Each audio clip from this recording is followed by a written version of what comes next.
श्री शंकर गीता अध्याय 18.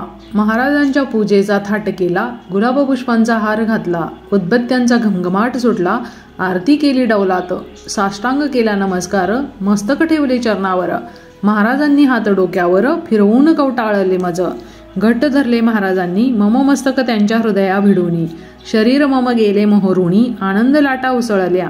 महाराज इतके प्रसन्न दिसत, 17 अध्याय जे लिहिले असत ते महाराजांना अगदी पसंत. पावते याची त्यामध्ये आता फलश्रुतीचा अध्याय, लिहावा फलश्रुती असे काय. सांगितली तू जतीच लिहिली जाय, लेखणी माझ्या हातात महाराजांचे धरुण पाय. फलश्रुतीचा हा अध्याय येथे पहा सुरू होय, दिव्य सुगंध दरवळला. जेथे सुगंध दरवळत तेथे महाराजांचे वास्तव्य असत, हे ठेवावे लक्षात. नमस्कार करावा, गुरु करावा असता लागत, म्हणून लोक गुरु करत. काय महिमा गुरुचा असत ठाऊक नसतो लोकांना. गुरुचा आघात असे महिमा, गुरुच्या महत्वास नसे सीमा. गुरुच्या थोरवीस कसलीच उपमा, देता येत नसेच. शास्त्र आहे सांगत, गुरु प्रत्यक्ष ब्रह्मदेव असत. गुरु विष्णूच साक्षात, गुरुच भगवान शंकर. हे तीनच देव मुख्य असत, हे तिन्ही देव गुरु होत. गुरुत हे तीनही देव असत, एवढे महत्व गुरुला. पूजा केली जर गुरूंची, पूजा होत या तिन्ही देवांची. जरुरी न वेगळी पूजा करण्याची, स्पष्ट अगदी होत असे. ब्रह्मा विष्णू महेशाहून अधिकार गुरूंचा थोर असून, यालाही असे शास्त्रवचन. शास्त्र सांगते पहा की, ब्रह्मा विष्णू महेशांनी शाप जर दिला रागावणी, सोडविण्यास त्या शापातून समर्थ केवळ गुरुच. गुरुनीच जर शाप दिला, त्या शापातून सोडविण्याला ब्रह्मा विष्णू महेशाला सामर्थ्य नाही मुळीच. प्रारब्धामध्ये जे जे असत तेच देव देऊ शकतात. देवांच्या मुळीनं हातात प्रारब्ध बदलून टाकणे. प्रारब्धात जे लिहिले असत ते आपण होऊन होतसे प्राप्त, न मागताही ते असे मिळत. जरुरीच काय देवाची. गुरूंचे मात्र असे नसत, गुरु प्रारब्ध बदलतात. मनास येईल ते देतात, प्रारब्धात असो नसो. गुरुचा असा दिव्य महिमा, या महिम्याला नाही सीमा.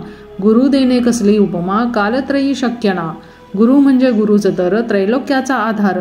ज्यांची माया अपरंपार, गुरु माऊली कृपाळू. किती गावेत गुरूंचे गुण, त्रैलोक्यावर ज्यांचे सदा ऋण. कशी सांगावी गुरूंची खूण, अनादि अनंत आघाद. गुरूंचा महिमा अपार, शिष्यही असावा लागतो तयार. गाडी आली गेली पार, शिष्य झोपून राहिला. अशा शिष्यास गुरूंच्या गाडीत बसण्याचा योग कधीतरी का येत. ही तर कैलास एक्सप्रेस असत, हैवय तेथे मुळीना. गुरु माझा आहे प्राण, गुरु सर्वस्वाशी असे खाण. गुरुच माझे कल्याण अशी निष्ठा लागते. गुरुच माझे सर्व काही, गुरुशिवाय काही माहीत नाही. गुरुशिवाय मजला नको काही, धारणा अशी लागते. एकमेव आपले ठिकाण गुरु, गुरुच आहेत कल्पतरू. जे जे आपण मनात धरू, इच्छा पूर्ण होणार. प्रत्येकास असे आई, प्रत्येकास प्यारी आपली आई. आईस प्यारी तिची आई, नैसर्गिक असेच. परी आपणास आईची आई, आई म्हणून चालणार नाही. हवी असणास आपलेच आई, अगळेच महत्व आईचे. गुरुचे गुरु, गुरुस थोर, आपणास आपले गुरु थोर. आपले गुरुच आपणा तारणार, गुरु महिमा प्रख्यात. आपले गुरूंचे जे चरित्र, त्यालाच म्हणतात गुरुचरित्र. इतर गुरूंचे चरित्र, गुरुचरित्र कसे होईल. आज गुरुचरित्र म्हणून जो ग्रंथ येतसे दिसून, नृसिंह सरस्वतींचे चरित्र असून, अलीकडचाच लिहिलेला हा ग्रंथ लिहिण्यापूर्वी गुरूंची चरित्रे का नव्हती. परी गुरुचरित्राची विशेष ख्याती सर्वत्र वाचले जात असे. ज्या ज्या गुरूंची चरित्रे असत, जी चरित्रे वाचली जात, ज्या गुरुचे चरित्र नसत, श्री गुरुचरित्र वाचत. गुरूंचे चरित्र नसल्यावर ग्रंथ कोणता वाचणार. वाचला जाई सर्वत्र श्री गुरुचरित्र ग्रंथच. महाराजही भक्तास श्री गुरुचरित्र वाचण्यास सांगत होते. त्यावेळेस चरित्र त्यांचे नव्हतेच. आज महाराजांचे चरित्र उपलब्ध आहे सर्वत्र. हेच वाचणे घरीच शास्त्रोक्त योग्य होत असे. हा जो नवीन विचार मांडला तो विरोधी वाटेल सर्वांना. तात्विक खोल विचार केला, उपयुक्त योग्य हा पटेल. म्हणून महाराजांच्या सर्व भक्तांनी, महाराजांच्या सर्व शिष्यांनी नित्य श्री शंकर गीता वाचून सार्थक करून घ्यावेच. हा ग्रंथ असे प्रासादिक, ग्रंथ हा अत्यंत मौलिक. महाराजांचे अघटित कैक, लीला विलास ग्रंथात. प्रेरणा महाराजांनी देऊनी, आशीर्वाद दिले महाराजांनी. आदेश महाराजांचा होऊनी, कौशल्य त्यांचेच यात ते. वेळोवेळी कौल दिला, अडता मुद्दा सुचविला. शुभ शकून प्रत्येक वेळेला झाले आहेत अनुभवले. महाराज विचार सुचवित, तेव्हाच ओवी तयार होत. यात माझे काहीच नसत, करते करविते महाराज. माझ्या हातात लेखणी महाराजांचे उद्गार असूनी त्यांच्या हातात जर लेखणी ग्रंथ कोण लिहिणार. अशा या अपूर्व ग्रंथात महाराज लीला विलासामृत भरले आहे ओतप्रेत हवे तेवढे लुटा हो. या लीला विलासामृताने जीवन उजळून टाकावे प्रत्येकाने. या मानवी देहाचे याप्रमाणे सार्थक घ्यावे करून. आज धकाधकीचा मामला जो तो उद्योगात गुंतला. निवांत वेळच नसे कोणाला घाई गडबड नेहमी. प्रत्येक 5 अध्यायात 108 ओव्या असत. अध्याय 18च असावेत महाराजांचा आदेश. 121 ओव्या 18व्यात सर्व ओव्यांची संख्या असत. 1957 ग्रंथराज हा एवढा कितीही मोठा लीला ग्रंथ संपणार नाही चरित्र. महाराज तर मारुतीराय शेपूट संपेल का कधी. ग्रंथ विस्तीर्ण लिहिल्यावर वेळ कोणास मिळणार. पारायण कोण करणार म्हणून स्वल्प ग्रंथ हा. मानवांच्या प्रमुख मागण्या 18 प्रत्येकीचे प्रकार 18. मागण्यांचा प्रचंड वारा सुसाट वाहे अखंड. आपल्या असतील ज्या मागण्या आपल्या असतील ज्या इच्छा आपल्या असतील ज्या उणीवा मनोकामना असतील. अचानक संकट उद्भवले काही प्रश्न निर्माण झाले. परिस्थितीत प्रतिकूल बदल झाले. काय करावे सुचेना. हा ग्रंथ असता वाचत पारायणे करता सतत. वरील सर्वांची पूर्तता होत प्रश्न सारे सुटतील. पूर्ण होतील साऱ्या मागण्या पुरतील सर्व ही आपल्या कामना. नष्ट होतील सगळ्या उणीवा मनोकामना पुरतील. संकटात मार्ग दिसेल प्रश्न मार्गी लागतील. अनुकूल बदल होतील काय करावे सुचेल. महाराजांवर असावी प्रीती असावी अव्यभिचारी भक्ती. असावी महाराजांचीच आसक्ती अढळ श्रद्धा असावी. पारायण सुरू करते वेळी अग्निकुंडात अग्नी फुलवणी घोघृताची आहुती देऊणी प्रज्वलित अग्नी करावा. मचिंद्रनाथांची शांत धुनी महाराजांनी प्रज्वलित करुणी. धुनी म्हणजे अग्निहोत्र असूनी असे महत्व अग्नीच. ज्याला अग्निहोत्राची माहिती असे त्याने अग्निहोत्र करावे अन्यथा धुनीस पेटवावे. नाथपंथी खुणही महाराज नाथ संप्रदायी असत शांतिधुनी प्रज्वलित करत. यात महाराजांचा हेतू असत अखंड धुनी चालावी. पारायण जेथे सुरू होतं महाराज तेथे जातात. महाराजांसाठी लागत एक पाठ स्वतंत्र. या पाठाची पूजा करून करावे महाराजांना आवाहन. महाराजांना नमस्कार करून पारायण सुरू करावे. पद्धत सप्ताह पारायण. प्रथम दिनी ग्रंथ महाराज पूजून पहिले 2 अध्याय वाचून नैवेद्य आरती करावे. पुढील 5 दिवसात रोजी 3 अध्याय वाचावेत. 7व्या दिवशी 1च अध्याय 18वा वाचावा. पारायण पूर्ण करुणी महानैवेद्य आरती करुणी पारायणाची सांगता उरकुणी. सप्ताह पद्धत अशीही. रोज 1 अध्याय वाचन 18 दिवसात पारायण. रोज वाचिता अध्याय 2 पारायण 9 दिवसात. वाचणे अध्याय रोज 3 6 दिवसांचे पारायण. रोज 6 अध्यायांचे वाचन पारायण 3 दिवसात. रोज वाचन 9 अध्यायांचे पारायण 2 दिवसांचे. बसल्या बैठकीत ग्रंथ पूर्ण करणे पारायण 1 दिवसात. पारायणाच्या या पद्धती 7 प्रकारच्या त्या असती. आपणास सोयीची वाटेल ती अनुसरावी पद्धत. बसल्या बैठकीत पारायण करणे सहज शक्य असून बैठकीच्या पद्धती याहून असती सुलभ अत्यंत. नोंद ठेवावी पारायणांची असे ती तुमच्याच कल्याणाची. किती पारायणात काय घडेल याची कल्पना तुम्हा येईल. या ग्रंथाचे पारायण पहिले अगदी निष्काम पाहिजे केले. यातून आपणास सूचना मिळे त्याप्रमाणे करावे. नंतर करून कामना करावे पुढील पारायण. या पारायणातून आपण सूचना काही मिळतील. आपली कामना पूर्ण होणे यास्तव किती करावीत पारायणे सांगतील महाराज स्पष्टपणे. आज्ञेप्रमाणे करावे. पारायणे करील जो श्रद्धावंत प्रगटेल पुढे भगवंत. दिसतील महाराज मूर्तिमंत याहून काय हवे हो. हा शाश्वत लाभ महान अपूर्व अत्यंत मौल्यवान. अशाश्वत लाभ यापुढे लहान कप पदार्थ केवळ. मौल्यवान लाभ मिळे ज्यामुळे त्यापासून शुल्लक लाभ का न मिळे. सागरी अथांग जल भरलेले चुळभर जल का न मिळे. प्रत्येक अध्याय या ग्रंथातील विशिष्ट कामना करील सफल. महाराज दृष्टांतात सांगतील कोणता अध्याय वाचावा. संपूर्ण ग्रंथाच्या पारायणात संपूर्ण कामनांची हमी असत.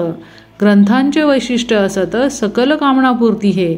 महाराज अनेकांना मंत्र देत शिष्य मंत्र ऐकतात आणि तसेच स्वस्थ बसतात. माहीत त्यांना नसतेच. गुरु जेव्हा मंत्र देतात तो साधना करण्यासाठी असत. नित्य साधना असता करत सार्थक होई जन्माचे. जन्माचे सुवर्ण होण्यास गुरु देतात मंत्र परीस. झोपला परीस घेऊन उशास, उपयोग काय मंत्राचा. गुरूंनी आपणास मंत्र दिला, त्याचा नित्य जप केला पाहिजे. किती अक्षरे मंत्राला मोजावीत आपण, किती अक्षरे तितके हजार जप केला पाहिजे दिनभर. नित्य एवढा जप करणे जर शक्य नसेल आपणा, मंत्राच्या अक्षरा एवढ्या माळा पाहिजेतच ओढल्या. यात मात्र सवलत मुळीना, एवढे तरी करावे. यातही काही कमी झाले आपणास दोष लागत असे, तो दोषही जातो गुरुकडे. विचार याचा करावा हो. नित्य जास्तीत जास्त जप करोनी, नित्य नोंद ठेवावी लिहून. ऐसे सांगते निक्षोणी मंत्रशास्त्र स्पष्टच. या ग्रंथाचा मुख्य आधार आहेत भस्मे ओंकार. पारमार्थिक त्यांचा अधिकार महाराजांप्रमाणे. 1980त हे चरित्र लिहिण्याचे मी विचारित. त्यावेळी भस्मे काही न बोलत 8 वर्षांनी म्हणाले, आमच्या महाराजांचे चरित्र तुम्ही का नाही लिहित.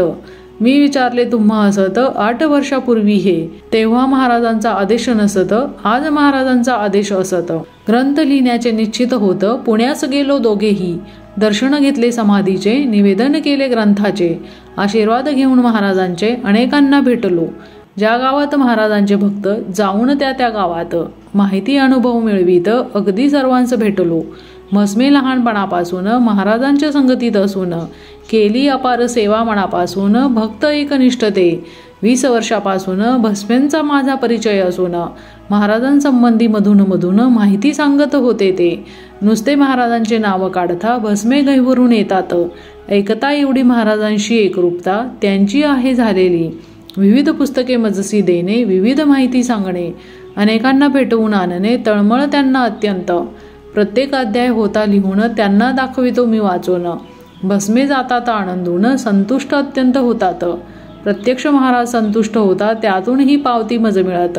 या ग्रंथाचे सर्व श्रेय असत भस्मे यांनाच. यामुळे शशिकांत महादेव देव महाराज चरणी त्यांचा भाव. महाराजांच्या कार्यास सदैव तत्पर अत्यंत असती दे. त्यांना आपल्या मोटारीतून पुण्यात अनेक ठिकाणी नेऊन भेटीगाठी करून मुलाखती घडविल्या.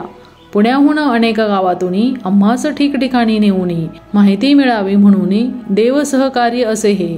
जसे सुईवर बांधावे नगर, किंवा हाती घेऊन घागर, घागरी भरावा सागर, ऐसे महाराज चरित्र. घरात चालताही येईना, करी मोठ्याने वल्गणा, करीन पृथ्वी प्रदक्षिणा, ऐसे महाराज चरित्र. नित्य 2 प्रहराची भ्रांत, म्हणे जगास करीन तृप्त, देईन पक्वान्ने समस्त, ऐसे महाराज चरित्र. शक्य का रविकिरणे मोजणे, नभीची नक्षत्रे तारांगणे, सागर खोली सांगणे, ऐसे महाराज चरित्र. उंची किती आकाशाची, लांबी किती पृथ्वीची, गती किती वायूची, ऐसे महाराज चरित्र. असंख्यांचे अनुभव असंख्य, अनुभवांच्याही छटा असंख्य. महाराजांच्या कृती असंख्य, सर्व गुंफणे अशक्य. पंगू लंग येते गिरी, मुक वाचाल करोती, ऐसी असे फलश्रुती महाराजांच्या कृपेची. सोमवार सप्टेंबर 28, 1987 सन. शके 1909 असत. अश्विन शुद्ध पंचमी. या शुभदिनी सुवेळी ग्रंथलेखनास सुरुवात झाली आणि पौष शुद्ध अष्टमी भली. 1910 शतक. सन 1989 जानेवारी दिनांक 30 सोमवारी सुसमयास ग्रंथ पूर्ण झाला. ग्रंथाचा प्रारंभ सोमवार, ग्रंथ संपला सोमवार. प्रारंभ शेवट सोमवार. योग कसा पहा हा. महाराज प्रकटले सोमवार, महानिर्वाणही सोमवार. दोघांचे सोमवार. एकरूपता केवढी. भगवंत वासुदेव अघोर, जामदग्न वत्स पंचप्रवर. देशस्थ ऋग्वेदी ब्राह्मण तर, माहिती माझी असेही. भगवान श्रींची कृपा म्हणून संपूर्ण झाले ग्रंथलेखन. योग आला सर्व जुळून, उपकार त्यांचे अनंत. महाराजांचा आदेश झाला, आशीर्वाद त्यांचा मिळाला. 18 अध्यायांची ही माला चरणी त्यांच्या अर्पितो. महाराजांच्या 3 पादुका असत. समाधी मठात एक स्थापित, दुसऱ्या शुभराय महाराज मठात, तिसऱ्या जक्कल मळ्यात. घरात ग्रंथ असावा पाटावर, गंध फुल व्हावे ग्रंथावर. ग्रंथास नित्य करावा नमस्कार, समाधान शांती मिळेल. अल्लक महाराज पुकार करत, लगेच साष्टांग नमस्कार मी घालत. 18वा अध्याय ग्रंथ समाप्त होत. स्वये ग्रंथ हाती घेतला. श्री शंकर महाराज की जय.